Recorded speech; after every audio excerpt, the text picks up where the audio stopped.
오늘부터 수요일마다 고린도전서 말씀을 함께 살펴보겠습니다. 고린도전서 누가 썼을까요? 바울이 썼습니다. 여러분 이렇게 하시면 굉장히 마음이 신나해지니까요. 누가 썼죠? 바울이 썼습니다. 바울이 썼습니다. 우리가 바울을 생각하면 굉장히 좀 직선적인 사람이다, 고든 사람이다, 냉정한 사람이다, 추진력 있는 사람이다 생각할 것입니다. 실제로 초대교회 시절, 초창기 교회 시절 바울은 그런 이미지였습니다. 바울은 굉장히 드라마틱하게 예수님을 만났습니다. 예수 믿는 사람을 핍박하기 위해서 길을 가다가 다메섹에서 큰 빛 가운데 예수님을 만나게 되었습니다. 그때부터 바울의 인생이 바뀌었습니다. 핍박자에서 전도자로 인생이 완전히 바뀌었습니다. 바울은 전도자로 살았고 수많은 고난을 겪었습니다. 고린도후서 11장 23절과 27절을 보면 이렇습니다. 그들이 그리스도의 일꾼이냐 정신없는 말을 하거니와 나는 더욱 그러하도다. 내가 수고를 넘치도록 하고 옥에 갇히기도 더 많이 하고 매도 수없이 맞고 여러 번 죽을 뻔하였으니 유대인들에게 40에서 하나 감한 매를 5번 맞았으며 3번 태장으로 맞고 1번 돌로 맞고 3번 파선하고 일주야를 깊은 바다에서 지냈으며 여러 번 여행하면서 강의 위험과 강도의 위험과 동족의 위험과 이방인의 위험과 시내의 위험과 광야의 위험과 바다의 위험과 거짓 형제 중에 위험을 당하고 또 수고하며 애쓰고 여러 번 자지 못하고 줄이며 목마르고 여러 번 굶고 춥고 헐벗었노라. 바울이 당한 고난들을 쭉 리스트 맞는 것입니다. 여러분 굉장한 고난 아닙니까? 바울이 이런 고난을 당하였습니다. 수고를 넘치도록 하고 옥에 갇히고 또 죽을 뻔하고 파선하고 수많은 위협을 당하였습니다. 수많은 어려움이 있었지만 바울에게 한 가지 중요한 것이 있었는데 꺾이지 않는 마음, 중요한 것은 꺾이지 않는 마음이 있었습니다. 상황이 어떠하건 간에 언제나 바울은 복음 증거하는 것을 최우선순위로 삼았습니다. 그런데 고린도전서 2장 3절에 보면 우리가 살펴봤던 그 바울과는 조금 어울리지 않는 모습이 나옵니다. 이렇습니다. 내가 너희 가운데 거할 때 약하고 두려워하고 심히 떨었노라. 바울은 너희 가운데 거할 때 약하고 두려워하고 심히 떨었다고 이야기합니다. 바울이 이런 모습을 보이는 이유가 뭘까요? 방금 말한 것처럼 그 수많은 고난에도 괜찮다 했는데 고린도전서 2장 3절 보면 내가 너희 가운데 거할 때 약하고 두려워하고 떨었다고 이야기합니다. 바울이 이렇게 말한 이유가 무엇일까요? 바울은 큰 실패를 그때 경험했기 때문입니다. 고린도 교회는 바울의 2차 전도 여행 때 세워진 교회입니다. 바울은 2차 전도 여행을 계획하면서 아시아 쪽으로 지금의 그 터키 지방으로 지도가 나올 텐데요. 짠, 자, 지금 보면 밑에 있는 빨간 점에 출발해서 쭉 가서 저기 있는 큰 점 이렇게 드로아에서 이렇게 지금 화살표가 밑으로 가 있는 게 있는데요. 에베소 쪽으로 내려오고 싶었는데 하나님께서는 내려오지 못하게 하시고 오히려 유럽 쪽으로 발걸음을 옮기게 하셨습니다. 그렇게 기도하던 중에 바울에게 환상 하나 보이셨습니다. 사도행전 16장 9절입니다. 우리 같이 한번 읽도록 하겠습니다. 밤에 환상이 바울에게 보이니 마게도냐 사람 하나가 서서 그에게 청하여 이르되 마게도냐로 건너와서 우리를 도우라 하거늘. 바울은 이 부르심에 순종해서 마케도니아 지방으로 건너가게 됩니다. 마게도니아는 어떤 구체적인 도시 이름을 말하는 것이 아니라 지금으로 치면 경기도, 충청도, 강원도 하는 것처럼 큰 도를 말하는 것입니다. 아가야 역시 마찬가지입니다. 지금으로 말하면 도와 같은 큰 행정구역을 말하는 것입니다. 아가야 지방 아테네에서 바울이 도착해서 복음을 증거하기 시작했습니다. 이제 이렇게 유럽으로 건너와서 빌립보를 거쳐 아테네까지 내려왔습니다. 여러분, 아테네가 바울에게 어떤 도시였을까요? 굉장히 꿈꿔왔던 도시일 것입니다. 바울은 당시 가장 뛰어난 학자였던 가말리엘 문화에서 공부하였습니다. 수사학과 법을 배웠습니다. 당시 아테네의 아고라는 누구든지 말할 수 있는 열린 공간이었습니다. 바울은 이곳에서 그동안 자신이 연만 학문으로 예수를 증거하겠다 생각했을 것입니다. 많이 준비했을 것입니다. 많은 논증을 준비했을 것입니다. 그런데 결과는 어떻게 되었을까요? 처참하게 실패합니다. 어쩌면 토론에서 이겼을지도 모르겠습니다. 토론은 이겼을지 모르나 예수를 주로 믿는 사람은 참으로 적었습니다. 우리도 그럴 때 있지 않습니까? 예수 믿지 않는 사람들과 논쟁을 해서 이길 때가 있습니다. 그런데 그 끝이 언제나 복음 전도로 이어지지 않습니다. 바울도 그랬습니다. 바울은 아픈 가슴을 품고 아테네를 떠나 고린도로 향하였습니다. 그곳에 머물면서 내가 왜 실패했을까? 왜 내가 전한 복음이 이렇게 먹히지 않았을까? 원인을 분석하였습니다. 그리고 그 이유를 발견했는데 굉장히 심플한 내용이었습니다. 고린도전서 2장 2절 말씀을 같이 읽겠습니다. 함께 읽습니다. 내가 너희 중에서 예수 그리스도와 그가 십자가에 못 박히신 것 외에는 아무것도 알지 아니하기로 작정하였습니다. 바울은 복음을 자신의 지식으로 자랑하려고 했다가 오히려 무너졌습니다. 그리고 여기서부터 바울은 복음 전도의 방향을 결정합니다. 이제 다른 것을 이용해서 예수를 증거하는 것이 아니라 오직 복음만 증거하겠다. 이것이 바울의 전략이 되었습니다. 그렇기 때문에 우리가 고린도전서를 읽어야 되는 이유는 예수의 십자가와 복음이 어떠한 능력이 있는지가 굉장히 선명하게 기록되어 있습니다. 바울은 고린도 교회에서 모든 문제를 십자가와 복음이라는 그 안경으로 보기 시작합니다.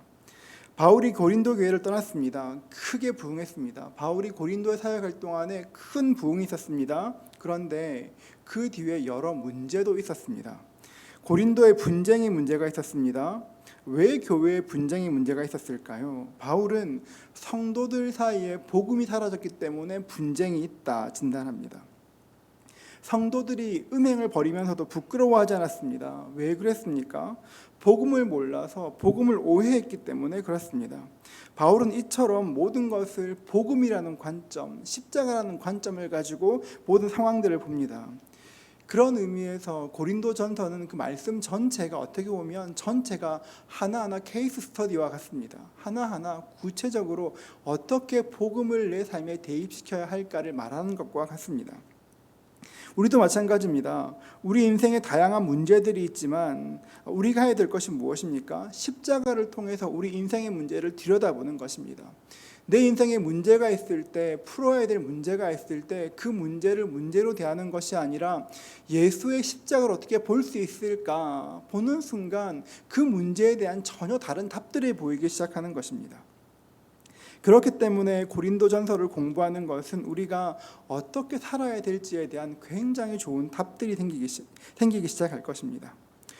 고린도전서 1절은 이렇게 시작합니다. 한 번 더 같이 읽어볼까요? 읽습니다.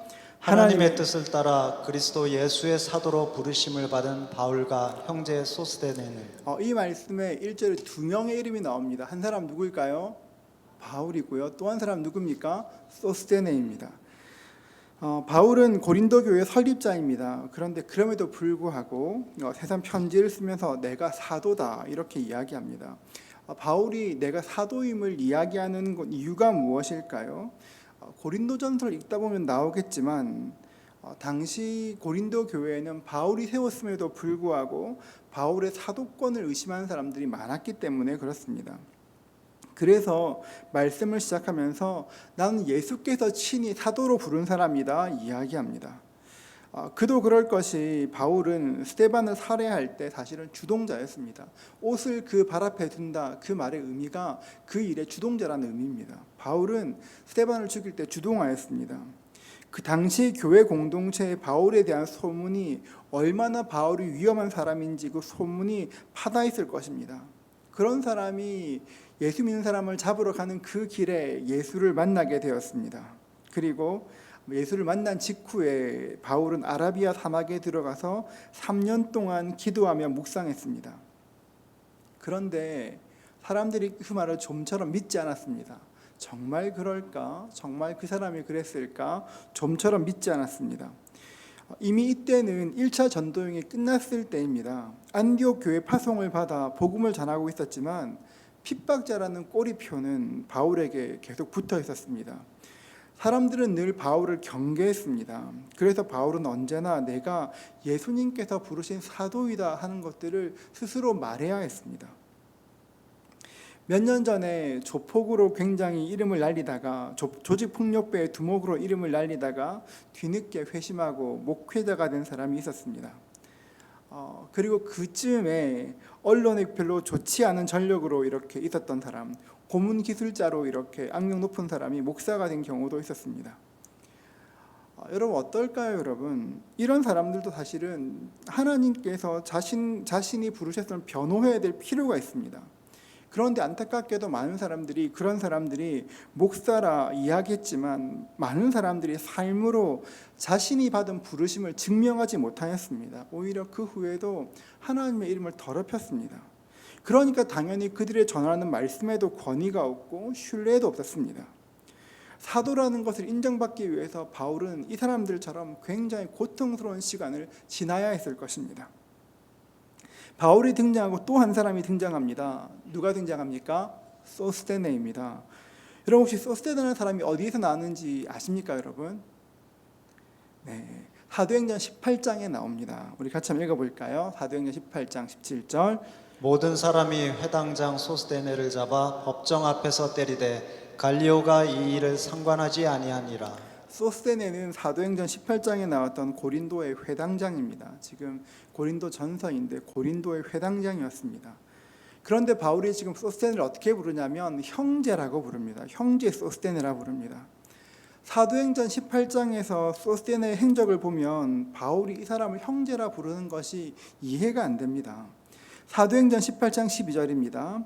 갈리오가 아가야 총독이 되었을 때에 유대인이 일제히 일어나 바울을 대적하여 법정으로 데리고 가서 유대인들이 바울을 송사했습니다. 법정으로 끌고 가서 이렇게 송사했습니다. 그때 그 일을 주동했던 사람이 바로 소스테네이기 때문에 그렇습니다. 사람들은 갈리오 앞으로 바울을 끌고 갔습니다. 유명한 총독이니까 이렇게 민원을 제기하면 뭔가 해줄 것이라 생각했습니다. 그래서 회당장이 주도해서 바울을 끌고 갔습니다. 그런데 뜻밖의 갈리오가 굉장히 뛰어난 총독인데 그 사건을 기각했습니다. 유대인들이 집단으로 냈던 제수가 기각되었습니다. 이 일 때문에 유대인 공동체는 바울을 핍박하는 것이 아니라 바울을 축출하는 것이 아니라 부끄러움을 당하게 되었습니다. 오히려 큰 망신을 당하게 되었습니다. 그러니까 이 망신에 대해서 누군가 책임질 사람이 필요했습니다. 사도행전 18장 17절입니다. 모든 사람이 회당장 소스테네를 잡아 법정 앞에서 때리되 갈리오가 이 일을 상관하지 아니하니라. 사람들은 이 일을 소스테네 때문이라고 생각했고 이렇게 책임을 물어 법정에서 소스테네를 때렸습니다. 그래도 갈리오가 이 일을 상관하지 않았습니다. 당시의 회당장이라 그렇게 하면 굉장히 높은 지위의 사람입니다. 지금으로 치면 어쩌면 구청장쯤 되는 사람일지 모르겠습니다. 높은 사람이었습니다. 그런데도 당시에 꽤 이름이 알려졌고 유명한 사람이었지만 아무도 그를 보호해주지 않았습니다. 그 부끄러움 때문에 고스란히 원망을 쏟아내고 그 모든 것들을 소스테네가 감당해야 했습니다. 그 순간부터 소스테네와 그의 가족들은 즉각 유대인 공동체에서 배제되었을 것입니다. 두려움에 떨었을 것입니다. 우리가 사도행전을 쭉 읽어보면 그 말씀에서 추측할 수 있는 것처럼 어쩌면 그날 밤 소스테네가 맞은 그날 밤 바울은 소스테네를 만나러 갔을지도 모르겠습니다. 자기를 핍박했고 죽이려고 했지만 오히려 찾아가서 손을 내밀고 위로했을 것입니다. 어떻게 이렇게 추측할 수 있냐 그렇게 하면 고린도전서 4장 12절 말씀을 같이 읽습니다. 함께 읽습니다. 또 수고하여 친히 손으로 일을 하며 모욕을 당한즉 축복하고 박해를 받은즉 참고. 악을 선으로 갚는 것이 바울 신학의 DNA였습니다. 바울은 언제나 그런 모습이었습니다. 자기는 바울을 죽이려고 했는데 그 일을 성공하지 못해서 유대인 공동체에서 불명예를 당하게 되었는데 그런 그에게 바울이 찾아갔습니다. 그리고 위로하며 복음을 전했습니다. 그 순간부터 그 뒤에 어떤 과정이 있었는지 모르겠으나 소스테네는 복음을 받게 되었고 지금 바울의 형제라 불리게 되었습니다. 소스테네는 회당장이었습니다. 그러니까 그 당시에 있는 사람들이 많은 사람들이 소스테네가 어떤 사람인지를 알았을 것입니다.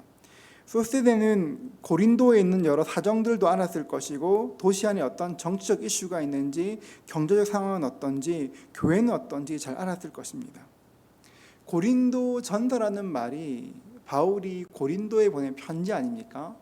고린도의 사람들이 처음 그 편지를 열었을 때 깜짝 놀랐을 것입니다. 바울의 이름과 소스테네 이름이 같이 있는 것을 보고 깜짝 놀랄 것입니다.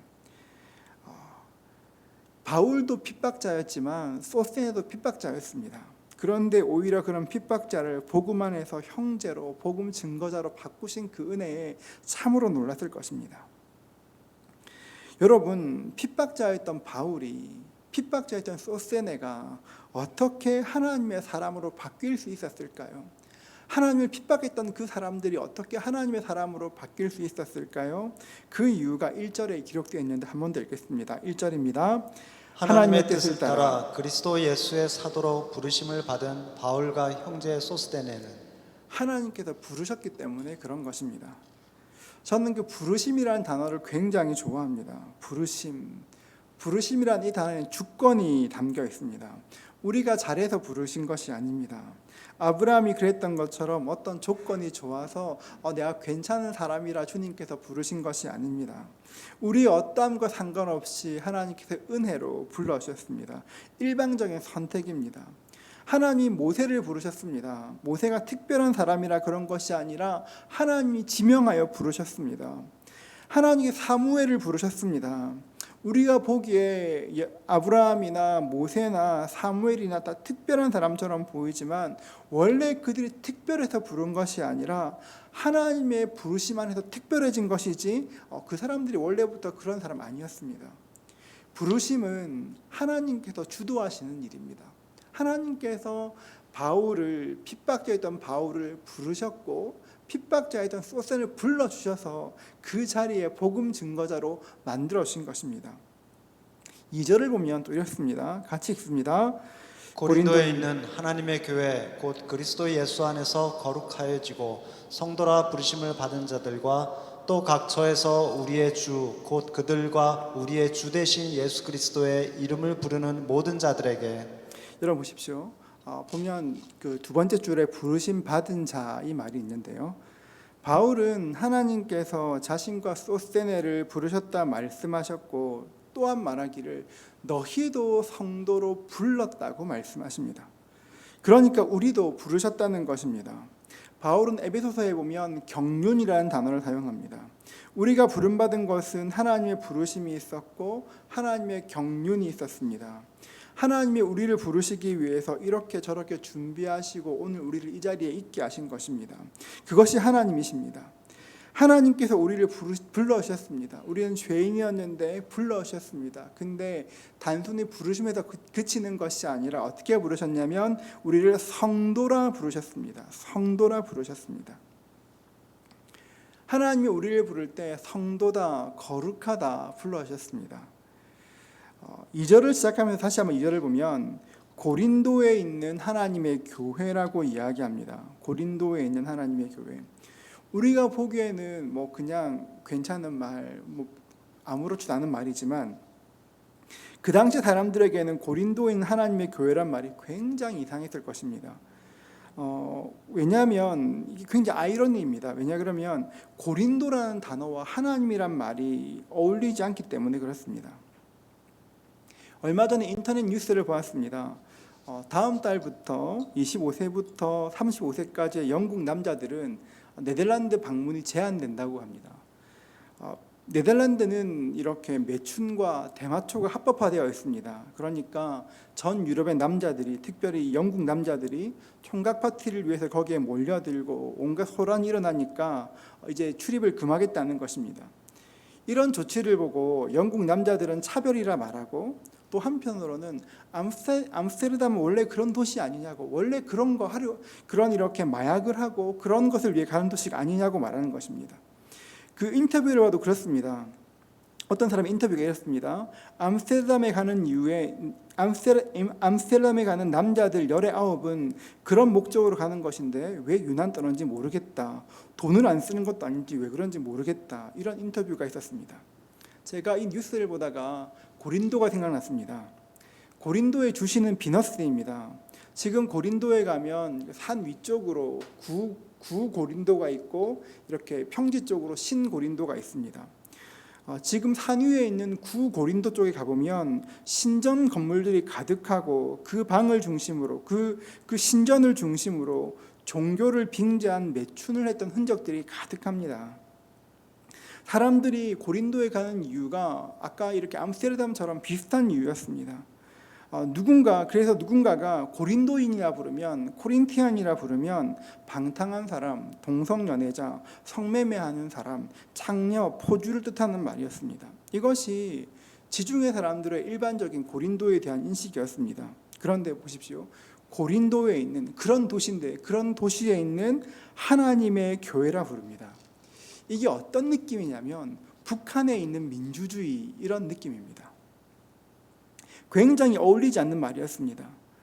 그 모든 것들을 잘 아는 바울이 굳이 고린도에 있는 하나님의 교회라고 말합니다. 여러분, 그 사람들이, 그 어두운 곳에 있던 사람들이 하나님의 교회가 되는 이유가 무엇입니까? 하나님이 부르셨기 때문에 그렇습니다. 참으로 혼탁한 곳에 있지만, 참으로 더러운 곳에 있지만, 참으로 음란한 곳에 있지만 교회가 되는 이유가 있다면 하나님께서 부르셨기 때문에 그들이 교회가 되는 것입니다. 교회는 건물이 아닙니다. 당시 고린도에 있던 교회도 우리처럼 건물을 가진 교회가 아니라 가정에서 모이던 작은 그룹이었을 것입니다. 성도는 헬라어로 하기오스라고 하는데 이 뜻은 구별됨입니다. 그러니까 고린도에 있는 하나님의 교회라는 말은 너희는 고린도에 구별된 하나님의 사람이다 말하는 것입니다. 얼마나 근사한 말입니까? 고린도는 참으로 음란하고 부도덕한 땅이지만 세속의 향락 문화로 쩔어 있는 곳이지만 너희는 그곳 가운데 거룩하게 구별된 하나님의 사람이다. 바울이 그렇게 불러주는 것입니다. 너희가 하나님의 사람이다. 그곳에 있지만 너희는 하나님의 사람이다 부르는 것입니다. 그런데 여러분, 우리는 고린도 교회가 어떤 교회인지 조금 압니다. 우리가 잘은 몰라도 여러분 대충 들은 것들이 있지 않습니까? 여러분, 진짜 고린도 교회가 그 성도들이 아름답고 그 더러운 성에서 빛과 소금이 되는 존재들이었습니까? 여러분, 그렇지 않았습니다. 고린도 교회가 아름답고 거룩한 교회가 아니었습니다. 하나님께서 은사를 주셨습니다. 수많은 은사를 주셨는데 그 은사를 가지고 서로 싸웠습니다. 내 은사가 크다, 이렇게 내 은사가 더 좋다, 싸웠습니다. 어떤 사람은 은사도 없는 당신이 무슨 그리스도인이냐고 폄하하기도 했습니다. 주님께서 교회를 위해서 은사를 주셨지만 그것으로 싸웠습니다. 어떤 사람들은 또 파당을 지었습니다. 나는 바울파, 아볼로파, 게바파, 예수파, 난 누구에 속했다고 파당을 짓고 자기를 자랑하였습니다. 이런 것 못지않게 음행의 문제가 굉장히 심각했습니다. 아버지와 아들이 한 여자에게 다니는 일도 있었고 교회 내에 음행의 문제도 있었습니다. 우리가 생각할 수 있는 모든 막장 드라마가 그 교회 안에 다 있었습니다. 여러분, 교회 안에 그런 일이 있었습니다. 세상 사람들이 교회를 어떻게 봤을까요? 조롱하지 않았겠습니까? 너희가 뭐가 거룩해? 우리와 똑같지. 조롱했을 것입니다. 실제로 사람들이 고린도 교회를 손가락질했습니다. 세상과 다를 바 하나도 없다고 손가락질하였습니다. 너희들 같이 돈도 좋아하고 잘난 척하는데 뒤로 호박씨 까지 않냐고 이렇게 이야기했습니다. 위선적인 당신들보다 우리가 낫다고 이야기하기도 했습니다. 그런데 안타까운 것은 그 이야기를 반박할 수가 없다는 것입니다. 그 얘기가 다 맞았습니다. 바울도 고린도 교회 상황을 잘 알았습니다. 그래서 고린도 전서를 통해 신랄하게 비판합니다. 아프게 충고합니다. 고린도 교회 사정을 잘 아는 바울이 너희는 하나님의 교회다, 타락한 세상 가운데 있는 하나님의 사람이다 이렇게 말하는 이유가 뭘까요? 지금은 그렇게 살지 않고 있는데 너희가 교회다, 너희는 구별되었다 말하는 이유가 무엇일까요? 소망 때문에 그렇습니다. 소망. 바울은 지금 현상을 가지고 말하는 것이 아니라 존재로 접근합니다. 당신들이 지금 그렇게 살고 있으나 당신들은 원래 그런 사람이 아니라는 것입니다. 당신들은 성도인이 합당한 삶을 살라고 처음부터 하나님의 교회, 당신은 성도라고 규정지어주는 것입니다. 우리에게 정체성이 필요합니다. 혼탁한 세상을 살아갈 때 여러분은 누구십니까? 그 정체성이 없으면 세상 사람들과 조금도 다를 바가 없습니다. 유기성 목사님이 쓰신 책 중에서 우리 서로 사랑하자 이런 책이 있습니다. 그 책에 보면 이런 이야기가 나옵니다. 전라남도 어느 섬마을에 한 선생님이 부임하셨습니다. 가서 보니까 너무 난감한 것이 애들이 욕을 너무 잘했습니다. 너무 많이 했습니다. 뭐 누구라 할 것 없이 전부 다 이렇게 걸쭉한 욕을 막 아무렇지 않게 했습니다. 선생님께서 작정하시기를 내가 이 아이들을 위해서 할 수 있는 것은 입에서 욕을 떼겠다 작정하셨습니다. 그래서 딱지 10장을 나누어 주고 욕을 할 때마다 한 장씩 뺏도록 했습니다. 그래서 한 달 뒤에 딱지를 많이 모은 아이는 상을 주고 딱지를 다 빼앗긴 아이는 벌을 주겠다 했습니다. 그런데 그 학생 중에서 선생님을 정말 좋아하는 한 학생이 있었습니다. 선생님이 너무 좋아서 선생님 말씀대로 하고 싶었습니다. 그런데 욕이 계속 나왔습니다. 해왔으니 어떻게 갑자기 멈추겠습니까? 욕이 나올 때마다 입을 틀어막고 입을 때렸지만 자기도 모르게 욕을 해서 결국 10장 다 뺏겼습니다. 남의 딱지는 하나도 못 뺏고 자기 것만 다 뺏겼습니다. 선생님이 숙제 검사를 하시는데 어떤 아이는 딱지를 40장이나 가지고 있고 그 아이는 당연히 상을 받았습니다. 그런데 이 아이에게는 딱지가 한 장도 없었습니다. 결국 교무실로 불려갔습니다. 선생님이 이야기하셨습니다. 너 선생님이 벌 준다 그랬지. 10대만 맞자. 뒤돌아라. 선생님이 회초리를 때리시는데 얼마나 세게 때리든지 3대를 맞고 나니까 더 맞으면 죽겠다 생각이 들었습니다. 도저히 맞을 수가 없어서 돌아섰습니다. 선생님 때리지 마세요. 죽겠어요. 소리쳤습니다. 그런데 뒤돌아선 그 순간 선생님의 얼굴을 보았습니다. 선생님의 얼굴은 눈물 범벅이었습니다. 말씀하시기를 이놈아 다른 사람 몰라도 나는 너는 믿었다.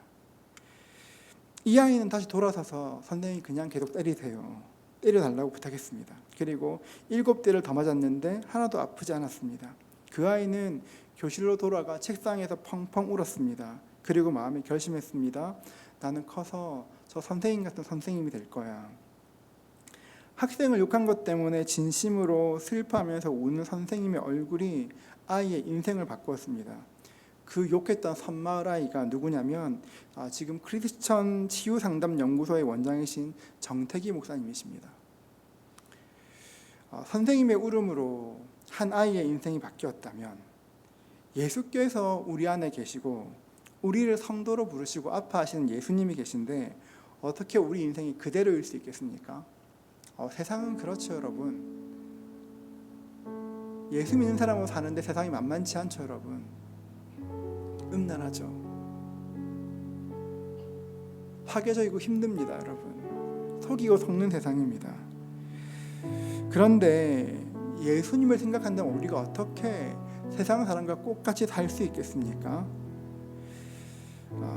우리도 교회 고린도에 있는 하나님의 교회처럼 세상 속에 있는 하나님의 백성입니다. 하나님께서 우리에게 소망을 가지고 계십니다.